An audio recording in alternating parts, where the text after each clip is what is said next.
Hey, so you know that natural deodorant that you've had sitting there that you said you'd try, but it doesn't really work? Yeah, throw it away. Okay, maybe not actually. We don't want to waste it. Maybe like use it up. Definitely use it first. But natural deodorant companies are pretty much scamming you, and I just figured that out. Most of the time, the average cost for a natural deodorant is around $15 to $30. I found some pretty expensive natural deodorants online, and it's pretty crazy how much they can charge you for a single tube of deodorant. But most of these companies actually use things like fragrances in their products, and a lot of the time, fragrances aren't 100% natural. When a company's telling you that their product's natural, you want something that's 100% natural. So what if I told you that you can make your own deodorant at home with minimal ingredients and save quite a bit of money? This way of making deodorant is super simple. Literally anybody can do it at home. It saves you a lot of money, and it actually works. I don't see myself buying deodorant anytime soon. That's exactly what I've done in this video for you, so keep watching. So I'm just going to be showing you exactly how I make my deodorant at home. Super basic recipe. I have the baking soda here. I also have my essential oils, so today I'm using cinnamon, bergamot, and I also have cedar wood. And then I have the coconut oil as well. Super basic instructions, super basic ingredients. You're just gonna use equal parts of baking soda and equal parts of coconut oil. So I have 2 tablespoons baking soda and 2 tablespoons coconut oil. And I have the cornstarch as well. I use organic cornstarch. And then I just use a ½ tablespoon of that. So you're using about a quarter amount of cornstarch that you are to the other ingredients. And then you're just gonna mix it up. I do end up adding a little bit more to the recipe just because I found it didn't fill the container that I had.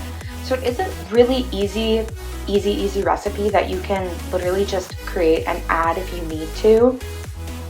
And you're just basically sticking to like the basic ingredients here of equal parts coconut oil to baking soda, and then about a quarter of that amount of cornstarch.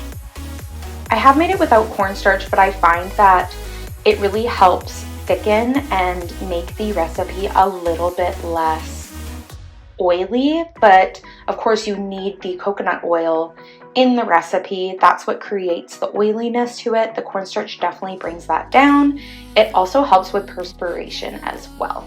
So you can see I added a tablespoon more each of the coconut oil and baking soda, and then I added another ½ tablespoon of cornstarch. And then I'm just mixing again. The scents that I have today, I chose some more masculine scents just because I'm making this one for my dad. But you can always choose any scents that you like. I always really like a lemongrass. I use lemongrass for my homemade soap as well. And then I added another ½ tablespoon of cornstarch. You can really eyeball it and get it to the texture that you like. Keep in mind that when you put it in the container, it is going to settle a bit and dry a little bit. So you don't want to add too much cornstarch. And then I'm adding a couple drops of cinnamon. I think I add about 10 drops of cinnamon here. And then bergamot as well. And that is the cedar wood there. So you're just adding the drops. So there are some issues that people have with using baking soda as a deodorant, and a lot of the time people will say that sometimes it can be a little bit irritating because it is a little bit exfoliating and it can be kind of harsh on the skin. So that's what the coconut oil is. The coconut oil is extremely hydrating to the skin, and that's really going to help out with any dryness that you might have from it. So I just took a little sniff of the bowl there just to kind of get a feel of how powerful the smell is, and then I'm just gonna mix some more. I have my container here. Don't come at me for using plastic, please.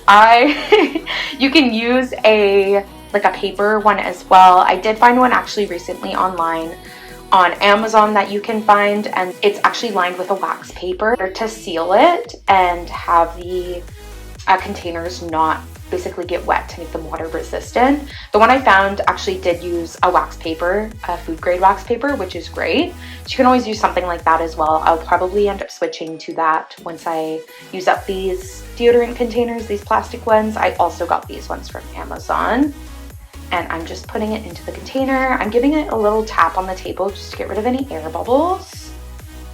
And then you can just put the cap right on. I throw mine in the fridge for a couple hours just to have it seal up. And that's it, guys.